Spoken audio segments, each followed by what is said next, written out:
Welcome to Wales Tech Week 2021.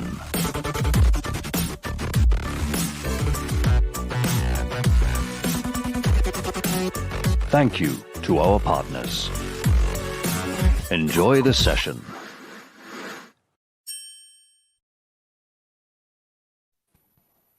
Bore da a chroeso cynnes iawn I chi gyd. Good morning and a very warm welcome to you all to this session this morning on the fair and just transition to net zero, leaving no one behind.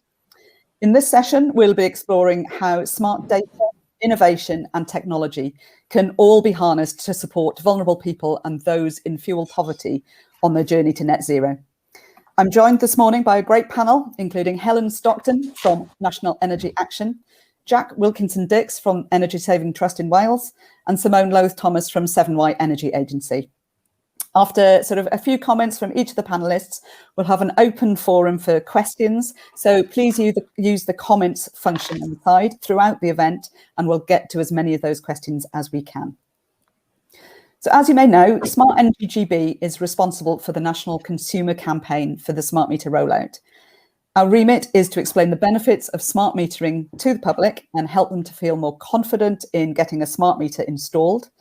And as more people get smart meters, to help them consider how to use them to support their behaviours and use of energy. As part of our activity, we have a legal objective around supporting consumers in vulnerable circumstances to benefit from the rollout and make sure that they're not left behind. Consumers in vulnerable circumstances covers a wide range of potential situations, such as people on a low income, or maybe having a physical or a mental disability, or being of pensionable age, and so on. And over the years, we've worked with NEA and other partners to deliver directly to these audiences. And as the rollout progresses, we'll see more of a focus as well for our activity on these audiences directly as well. Just to touch on our In Communities programme, which we coordinate in partnership with NEA. Through that, we work with charities and voluntary groups to get them to explain about smart meters and the benefits that they can bring to specific groups as well and audiences. And this year, we offered grants to 25 regionally based organisations who had really strong local networks and a trusted voice with the communities that they serve as well. And we specifically looked at low income or offline communities and audiences through that as well. The organisations we're partnering with are a sort of mix of charities, local authorities, housing associations, and community benefit societies as well. And they deliver different activities. It could be things like local newsletters, face-to-face events where they can, adverts on local radio stations and so on. And we're currently working with 4 Wales-based organisations who are Cairn Repair Cymru, Cwm Arian Renewable Energy Limited, Groundwork North Wales and Cardiff City Council. If you're interested in future rounds of funding, then please see the Smart Energy GB website as well. So as you probably already know, smart meters are digital gas and electricity meters. They accurately measure how much energy you're using in almost real time and send it directly to your energy supplier at agreed intervals via a secure national network. Through the data they provide, smart meters will help our energy system to become more efficient, as well as better able to integrate and make the most of energy generated by renewable sources. And the smart meter rollout and the flexible energy system that it contributes to are a really important tool on our journey to net zero. I think one thing that's really clear to us all right now is that we need to change if we're going to get anywhere near hitting net zero in 2050. Last week, we saw evidence from the Committee for Climate Change again about the potential impacts of increasing temperatures on all aspects of our lives. And it's clear that we need to respond to it and we need to do it quickly. In their last annual report, Committee for Climate Change also said that it won't be possible to reach net zero without engaging people. And that over half the emissions reductions that they've identified that need to happen actively involve people in some way. So whether that's by choosing to purchase low carbon technologies like electric vehicles, or making different choices in terms of travel or diets, or in how and when we use our energy. Residential demand for electricity and natural gas from UK homes currently makes up about 15% of the UK's total carbon emissions. And on average, each home is responsible for emitting 4 tonnes of carbon dioxide every year. People tend not to think about their gas boilers as being big emitters of carbon, but we all need to be considering what we do, how we do it around energy, both for now and in the future as well. So our energy system needs to change. It needs to be smarter, it needs to be more flexible and more responsive in order to get to net zero. And these changes will really change the way that we interact with our energy system. We're already seeing things coming in. We're seeing time of use tariffs, being offered by energy suppliers, people even being paid to use energy at certain times in order to use up surplus energy. Electric vehicles are becoming far more common. Battery storage, things like peer-to-peer trading are starting to come forward now as well. So there's a lot of change happening. And as users, we've got the opportunity now to become proactive users of our energy system rather than observers as we've been in the past as well. But the critical thing and what we want to discuss today is how we do that in ways that make sure that everyone can take part. So that's in terms of cost. A lot of things I've talked about are quite costly. So how can we make sure that people can afford this or that it's fair and that there are ways of people to benefit from it? Also, things are getting to be even more complex as well. The offers that are coming out are going to be more complex. We need to make sure that people understand those. So how do we make sure that we share the costs and the benefits of this change fairly across everybody? So in order to discuss this today, I'm really pleased to welcome our panel. And I'm going to ask each of them in turn to say a bit about their interest in this area and their organisation before we get on to questions. So Helen, if I can turn to you first to tell us a bit about NEA and your work in this area, please. Thank you, Fflur. So good morning, everyone. I'm Helen Stockton. I'm Research Manager at National Energy Action. We're a national field poverty charity. Unfortunately, our head of NEA Cymru, Ben Saltmarsh, who leads our work in Wales, was unable to make it today. NEA is a national field poverty and energy efficiency charity working across Wales, England, Northern Ireland, and we have a sister organisation, Energy Action Scotland, in Scotland. NEA works to make warm and safe homes a national priority. We're a members-based organisation and we work very closely and collaboratively with local and national governments, energy supply and distribution, product installers and manufacturers, housing, health and social care sectors, community and voluntary sector and academia to further our knowledge and understanding of field poverty and to develop policy and practice solutions. NEA chairs the Field Poverty Coalition Cymru and provides the Secretariat for the Senedd cross-party group on field poverty and energy efficiency. So why is considering the needs of vulnerable consumers in the energy transition and role of new technology and smart data important? I think we can help to answer this if we think of energy as an essential service. In the context of domestic energy, we view energy as an essential service as we do water, housing, etc. And it provides adequate warmth, cooling, lighting and power for appliances. And as an essential service, energy enables us to fulfil a number of needs, including decent standard of living, health and well-being, empowering citizens to fulfil their potential and enhances social inclusion. Ensuring these needs can be met and maintained will be critical in the transition if we were to avoid untoward social and economic impacts. And this is a key challenge, and our homes must become smarter and more efficient to reach net zero. Housing is one of the biggest emitters of carbon, and Wales has the oldest housing stock in the UK, a mix of urban and rural, various housing types with different heating systems, fuels, different states of repair and refurbishment. And today in Wales, according to the most recent estimates, 12% of households live in field poverty, unable to afford the energy needed to heat and power their homes to the standard required for health and well-being. And the consequences of this are daily struggles of living in cold, damp conditions that affect the health, well-being and finances, and in some cases cost people their lives. Early evidence points to a worsening situation since the recent pandemic. So I've been considering 3 themes in preparation for today. And the first of these is putting people at the centre of energy transitions, improving the energy efficiency of our homes. Whatever pathway is chosen as we decarbonise our energy system, an enduring solution needs to be prioritised and it needs investment. Optimising the energy efficiency of our homes will be critical to this. The energy transition is a challenge that will have a direct impact on fuel poor households in social as well as technical ways, and will represent a material change for all households. It will involve or require redesign of the whole energy system and development and adoption of new technologies. More of a focus on people in the way they heat their homes, their energy needs, how people use and consume energy, and what the motivations, social norms and habitual practices are that shape all of these. We need an evolving understanding of the relationship between people, energy and technology. We must ask ourselves, will people engage with smarter ways of living and the challenges of decarbonisation if it doesn't make things better for them, especially when there are so many other competing priorities for their attention? The second theme is around issues of fairness and justice. Discussions of fuel poverty and climate change often include debate around the concepts of fairness and equity, who gets the benefits and who pays and how.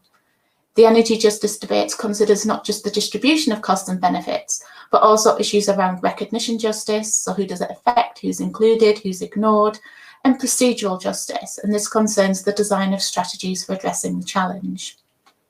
The third theme is how we can support households through the energy transition, and we should recognise that the transition is a journey rather than a single event in time. Taking people, including the most vulnerable, with us on the journey will be vital, not just so that their views, concerns and vulnerabilities can be accounted for, but so that they have an equal and fair opportunity to participate and benefit, and critically so that any vulnerabilities are not worsened. The energy transition to net zero will bring challenges and corresponding opportunities around cost, structures of the energy market, mass rollout of technology and engagement, and risks for low-income households around access to benefits, services and affordability. That said, there are steps that can be taken to ensure protections are in place early on, prioritising energy efficiency, ensuring there is upfront support to allow fuel poor households to take up new technologies, and consulting with and involving citizens in design early and throughout. Smart meters and smart meter data can help, particularly for prepay and in a wider way too. This can be seen as an enabling technology that can help us to address regressive two-tier energy system where customers who don't or can't engage are being charged more than those who can. Smart meters can help address a significant failure in the energy market in prepay, particularly historically a more expensive and inconvenient way to pay.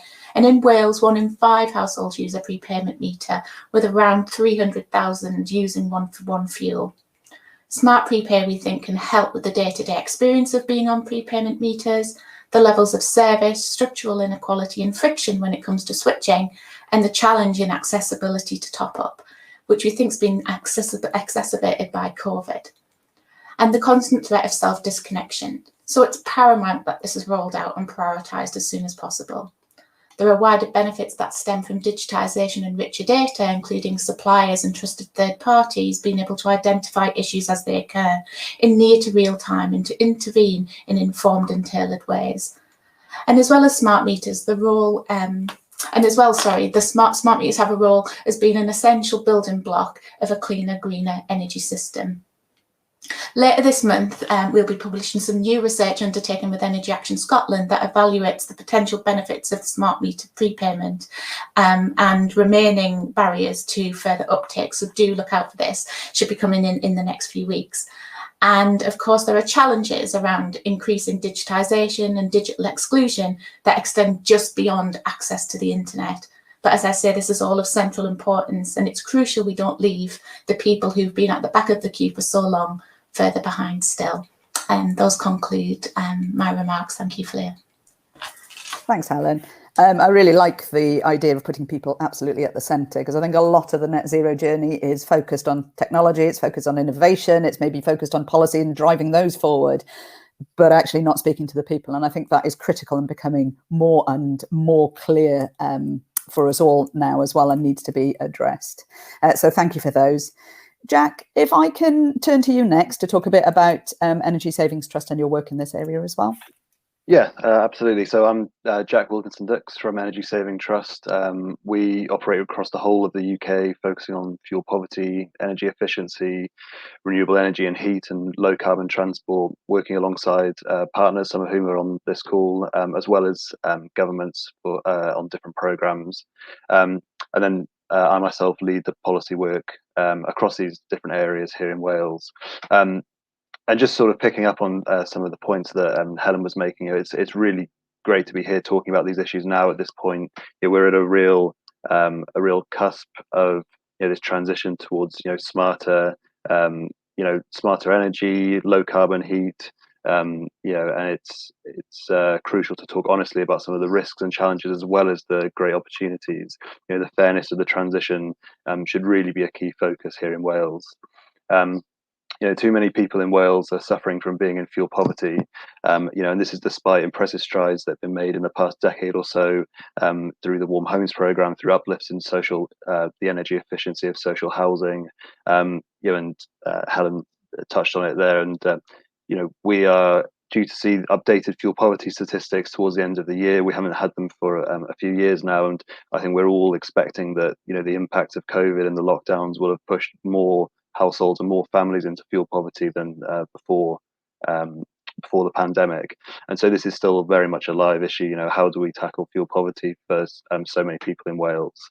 As well as the changes that are being seen in technology, through smart metering and also through some of these, energy as a service. There's also been recent political changes here in Wales. There's a renewed Labour government here in Wales with its joint highest ever Senate seat share, and have recently published their programme for government, which is committed to working on fuel poverty, energy and climate in a more holistic way. And we really see this with the new climate change super ministry, as I heard Mark Drakeford describing as the other day, headed up by Julie James and Lee Waters. And we have felt for a very long time that this tension that there has often been between tackling fuel poverty and decarbonisation is really not so much the case now, if it ever was. And so it's really great to kind of see those twin really key agendas being seen as a more holistic whole. And that's being reflected in a piece of continuing work from the previous Senate term, the new fuel poverty plan, which I think we've all contributed to at various points in the consultation, and that sees a greater role for smart technology, innovative services, and renewables, with greater linkages between fuel poverty and decarbonisation. Virtually every home in Wales and the rest of the UK, for that matter, will need to be retrofitted. We need to ensure that the costs are fair and that the most vulnerable in society are not being left behind and are actually able to benefit from the opportunities that the transition offers, through flexibility markets, demand side response, local generation of renewable energy, and some of the other services that we've already touched on here. And it's for this reason that we recently co-signed the call for a fair heat deal, which was presented to the UK government last week, and we were quite pleased to see got quite a bit of traction in the media on the same day, actually, that the Climate Change Committee published their adaptation report. So we were pleased to see that it was getting the kind of coverage that we think these sort of issues deserve. So the call for the fair heat deal, it calls for financial support to meet the cost of heat pumps for low-income households, and a rebalancing of fuel costs between gas and electricity, which is a big issue that we might be able to discuss in the Q&A. But also, really critically, it calls for impartial energy advice and support services for all consumers. And we feel that having this kind of impartial and expert advice is critical for all households to transition.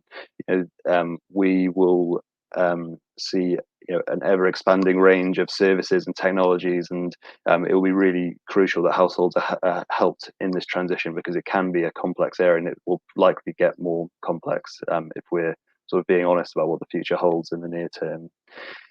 And many of these services are going to rely on smart metering, which is really beneficial for what it will enable. This smart and flexible energy system, better management of household energy. They can enable us to lower system costs for everyone and reduce the stress on the grid, which is, particularly an issue for some regions here in Wales and Mid Wales in particular, and make it less likely that people will be left behind during the transition. As I mentioned at the top, there are challenges as well as opportunities, and we've sort of alluded to this example here already. But I think one really pertinent real-world example is the Octopus Agile Tariff, which people may have come across. And it's the first really effective, widespread demand-side response tariff, which allows households that own an EV to charge their EV for free, in some instances even be paid to charge their EV when there are a lot of renewables on the grid. And we see here that in a really real sense, the first movers in these technologies are really benefiting from these new systems, these new services, and that is absolutely fantastic. That's something that we, I think, as an industry in the sector, have been really wanting to see for a long time. The question now is how do we make this transition fair? How do we make sure that everyone can benefit from these types of services, these kinds of new technologies? I think this example is particularly relevant here in Wales. We have abundant renewable resources, and it would be really beneficial if we could work towards everyone, every community, every household, beginning to benefit from what the natural resources that we have here. So that's sort of where I wanted to leave off, this kind of more holistic view of where we are, and thinking about where are there opportunities, recognizing the challenges. I think that's something we'll talk about in the Q&A probably. It's just good to be here to talk about these things at this juncture, I suppose. Thanks, Jack. That's really useful. And you're absolutely right. I think we'll come back and visit some of those topics that you raised, particularly maybe around heat pumps and emerging technologies that people are going to have to take up, and how do they do that? How do we do that effectively as well? Yeah. Thank you for that. Simone, if I can turn to you as well, finally, from Severn-Wye Energy Agency, to tell us a bit more from your side too. Thanks, Fflur. Hi, everybody, and thank you very much for inviting me here today. I'm Chief Executive Officer of Severn-Wye Energy Agency. We're a not-for-profit charity, and we've been working across Wales and all the border counties of England for about the last 21 years. And the energy agencies were set up 21 years ago, looking at providing independent, impartial, regional energy advice, guiding the energy transition, and really looking at fuel poverty and how we can involve people. And I've been lucky to work in partnership with all the speakers today over the years, and I don't really want to replicate what they say. I think we agree with a lot of what you've already raised. So I thought the interesting thing, or hopefully the interesting thing today, would be to really use our sort of practitioners' experience, what we've learned from the ground, what we're happening now is, as has already been mentioned, it's a really interesting time with lots of different agendas all coming together, and they certainly come together at place and for the householders and as us delivering these on the ground, how we can bring all that together. And so I spent yesterday actually grilling a lot of the teams that I work with in the organisation, and saying, well, what are they seeing at the moment? Where do they see the challenges, the opportunities, and just getting their feedback. So it's a bit anecdotal rather than really, really well researched, but I think it aligns with a lot of what's been said and a lot of what we've already heard today. So one of the first things that came out really strongly from the teams was that obviously not everybody in fuel poverty and not everybody that's vulnerable is the same. And it's quite often seen as we need to bring that sort of cohort of people along with the journey, or make sure they don't fall behind. But actually what we're seeing is that there are groups of young people who really do want to get engaged with smart and can see the benefits of smart, and maybe find challenges to that for certain reasons, or find themselves in fuel poverty. We have a different approach when we're dealing with maybe elderly people, or people who may be in rural communities that aren't as well connected with different Wi-Fi and connectivity and so on. People have different health agendas, they have different connections with their energy, their buildings are different, and so to really reiterate what Helen was saying, one of the key things that we're finding is that we really need to involve and understand better fuel poverty challenges, the challenges for people who are vulnerable, how we involve them and put them first and foremost, because I think if we can involve those in the design and the delivery of schemes and understand what energy means to them in their homes and with their builds and their decarbonisation and their energy use, that can really drive that transition. The second thing that came across very strongly is some work that we've been doing at the moment in families who are in work poverty. And there seems to be quite an alarming gap, and we've seen it certainly during COVID over the last few years, more people going into fuel poverty, people who just about make ends meet at the moment, they're balancing their income and their bills and they're managing, but maybe they don't have the money and the cash available to invest in their properties. And if something like their boiler breaks down, or their car breaks down, or their washing machine, those things can really push people into poverty and fuel poverty. And we've been working with those families on sort of co-production models, not really targeting energy, but thinking about how we can protect those people, make them more resilient, help them to improve their quality of life and well-being. And what we found sort of incidentally is that they're starting to think about repair and reuse cafes and then come together to start to talk about their energy bills and those sorts of things. So we're finding that we can get lots of co-benefits if we take a really personal approach to understanding poverty and understanding what people's motivators are and what actually does challenge them. We've also found, as I think Jack said, there's a lot of different actors in this, and understanding, getting a consistency and understanding and awareness of fuel poverty when we work with energy suppliers thinking about reduction of bills or installing smart energy meters. Are they making that connection with fuel poverty at the same time? Because we're missing a trick if we don't join those things up. Talking to our installers, and we've been training installers to be aware of fuel poverty and to share that learning. And one of the things I wanted to flag up was the past 2035, the new retrofit standard that's coming out. We've had some opportunity to pilot this more in England through the Green Homes grants and some of the social housing decarbonisation fund pilots.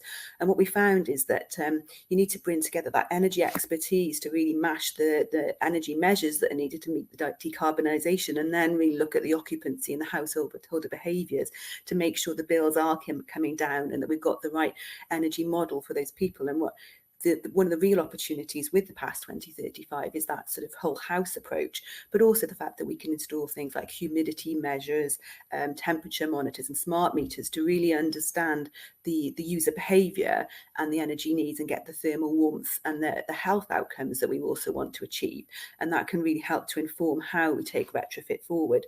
And so we've got some really interesting pilots going on where we're looking at sort of 30 or 40 the same type of property in the same area, so you've got the same weather, and then being able to look at the user behaviour and how we can support that. And so one of the other big key drivers for us around that is thinking about ventilation, about air quality and health. And we've been very lucky to work in partnership with a number of health organisations. And I think that's a trick that we really miss as a sector, is working more closely with the health agenda and families who understand that having damp, poor quality air in their homes can have, ill health and long-term consequence if that can really engage people on getting involved with their energy, not necessarily on a climate change or a decarbonisation agenda, but thinking about health. We've also found in some homes where we'll be able to switch people onto smart meters, we prevented trips and falls and people who have to go up to the shops to charge. All of those things, being able to sort of have that preventative model where we're keeping people out of hospital and therefore saving the NHS a lot of money when somebody's into the hospital and there's the return visits. So we can invest some health money into helping to prioritise people with health conditions and who live in cold, damp homes. That can really make a massive difference. So generally, what I think we were supporting what's been said already. I think what's needed to make sure all this comes together is having that place-based approach, having an independent and sort of holistic look at the matching up the energy demands of the properties, the demographic that you're working with, the other providers, the social service providers and healthcare providers that are in that area, and really bringing those together to sort of co-produce and design with those people in fuel poverty a solution and that works for them, involving that community and actually putting them in the lead of taking forward this agenda, I think can make sure that they're not falling behind. In fact, I think they could actually lead on this for us. Thank you. Thanks, Simone. Struggling to find my mute button then, as ever. Thank you for that. I think it's fascinating. We actually ran a session yesterday afternoon as well, which was looking at some research that had been done around healthcare and the use of smart energy data for that as well, and a lot of similar topics coming up there. We were talking potentially about sort of older generation people as well, looking at actually how that energy data could support them. But there's a lot there around population monitoring and actually seeing the state of homes and trying to identify where people are in fuel poverty, so across the board as well.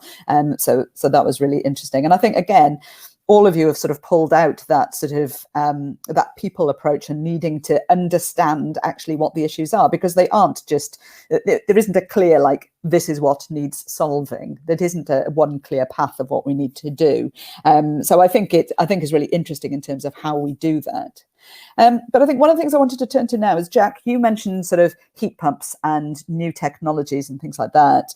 And obviously, they're going to be playing a big role in our future energy use. We know that we need to change the way that we're heating our homes, and heat pumps in particular. But there are lots of issues behind them, and are they suitable for all homes? How do you see the sort of progression of them going forward, and how can we support that in terms of getting to net zero? Yeah, so I mean, you touched on that in the question.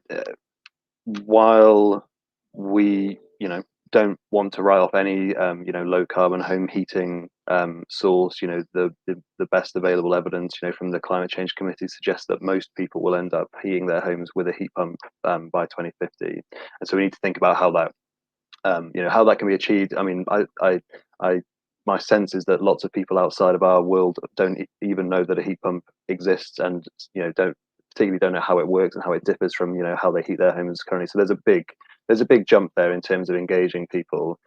Touching on the crux of the question is it suitable for lots of homes or for all homes?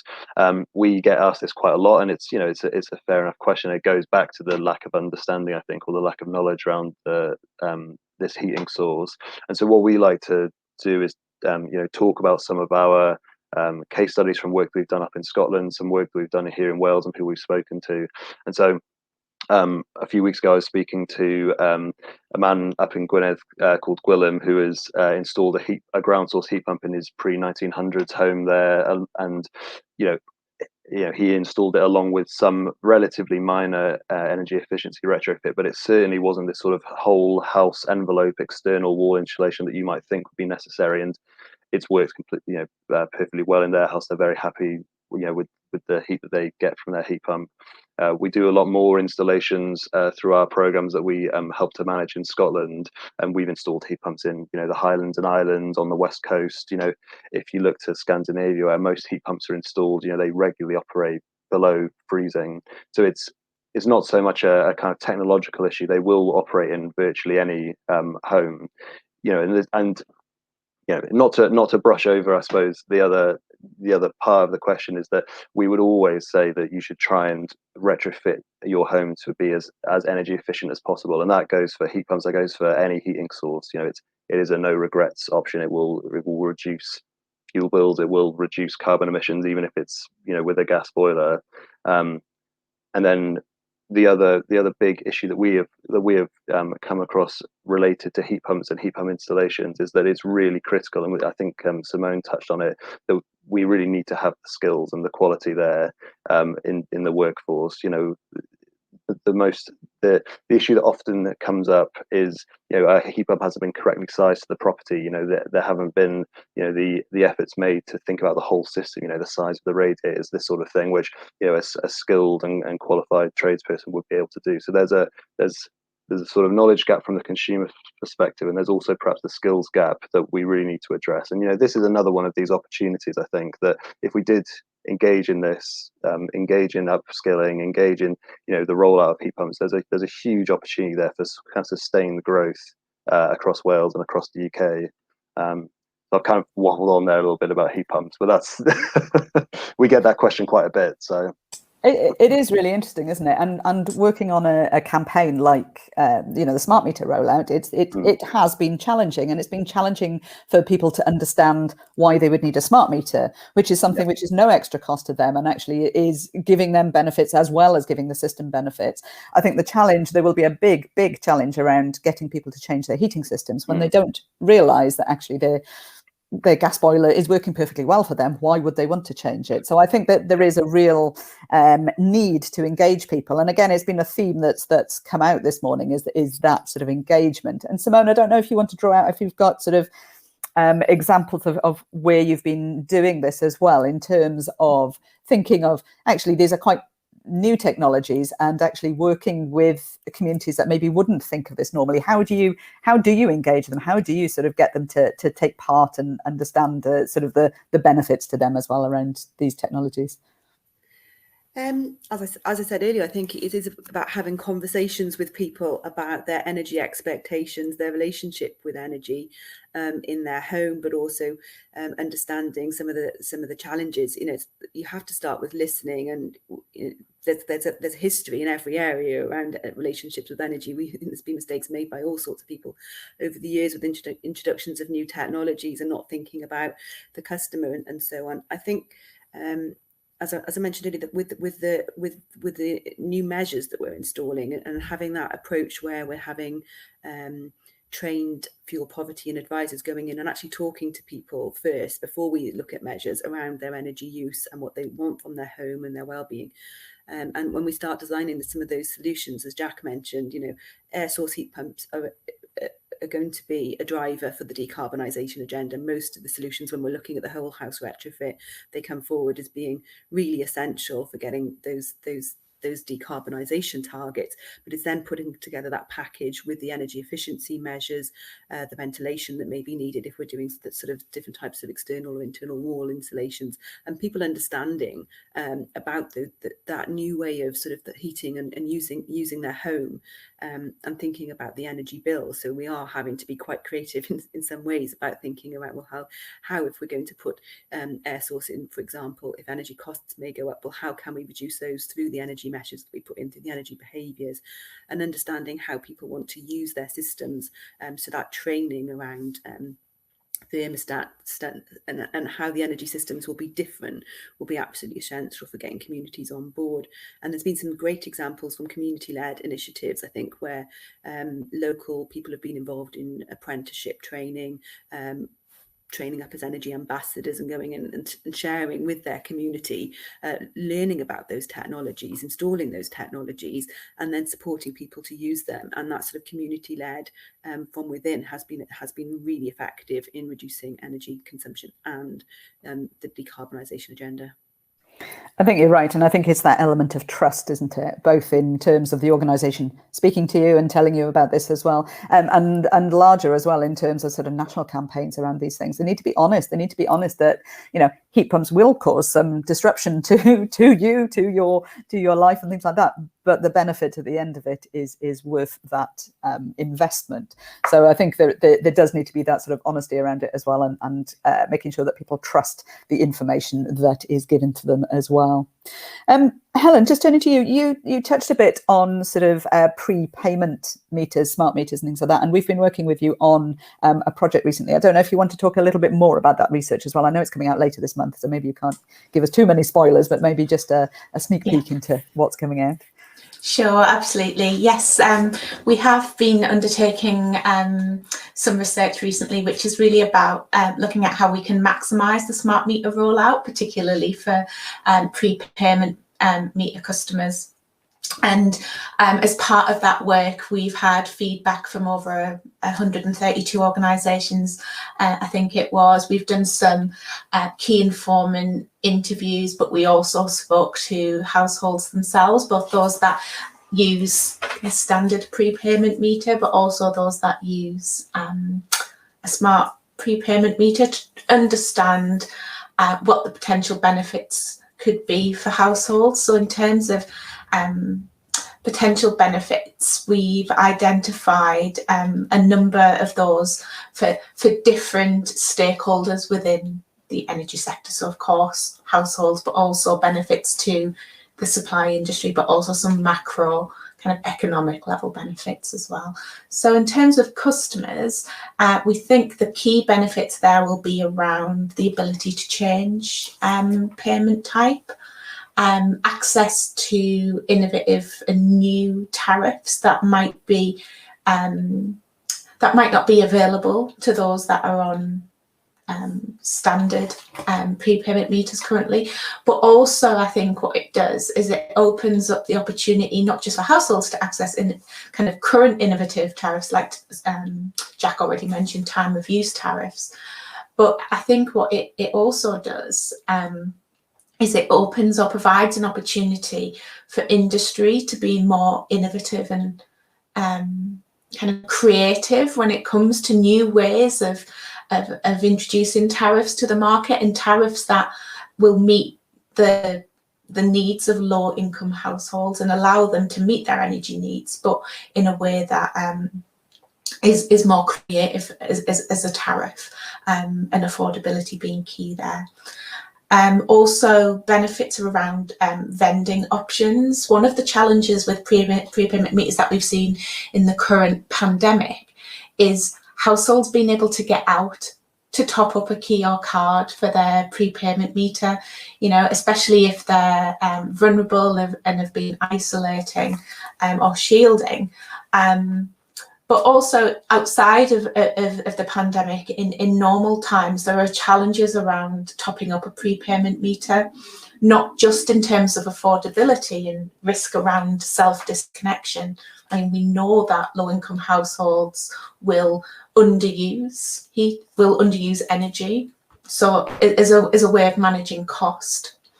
But there's also issues around access to vending, being able to get out, being able to travel a certain distance. And with that, certain households will have other vulnerabilities that might make that additionally difficult. So not just kind of remoteness from locations, but they might have health conditions, or they might not have transport. So we think that the smart meter rollout for low-income customers could be really beneficial, not just in terms of savings, but also in terms of opening up their participation in the competitive energy market, which would be really beneficial. But yes, we've also identified some other benefits outside of household, the kind of household sector as well.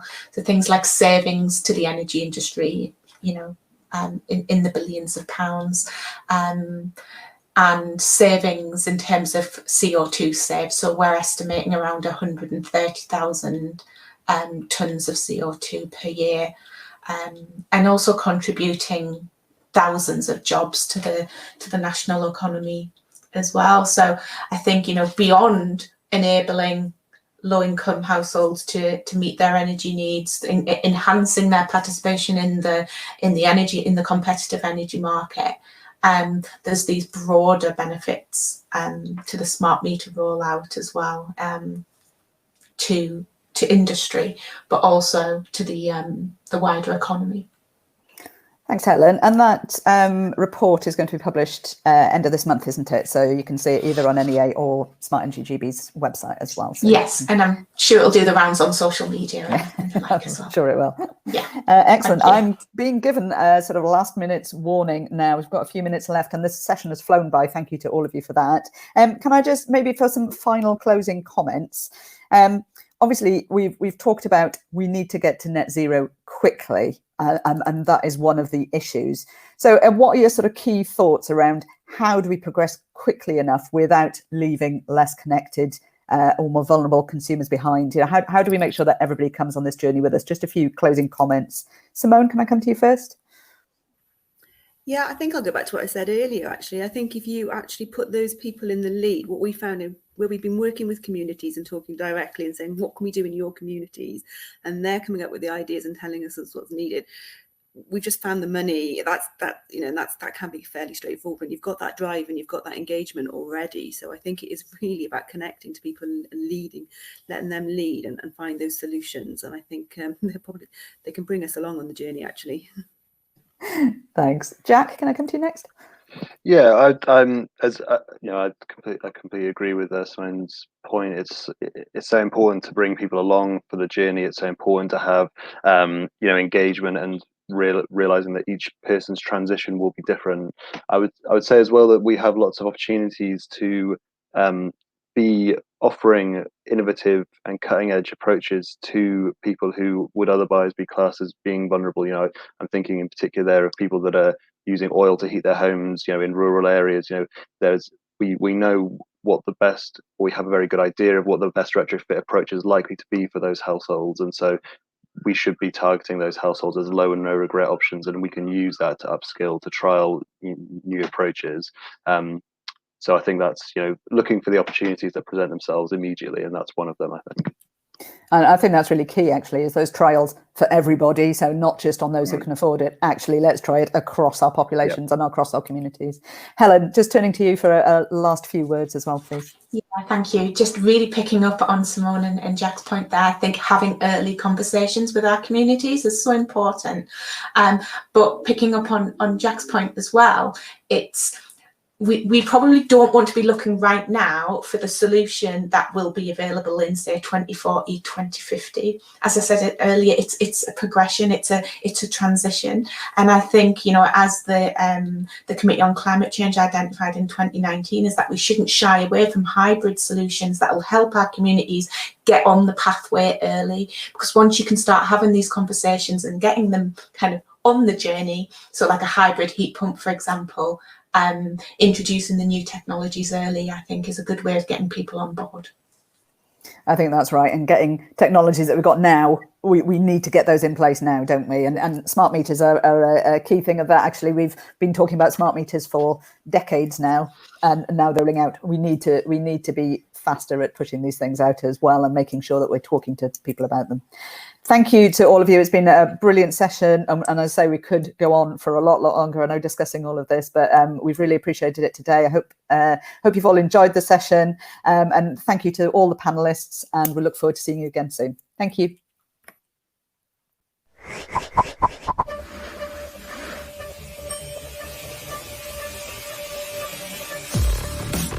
Thank you for watching. Rewatch all of our sessions online. Thank you to our partners,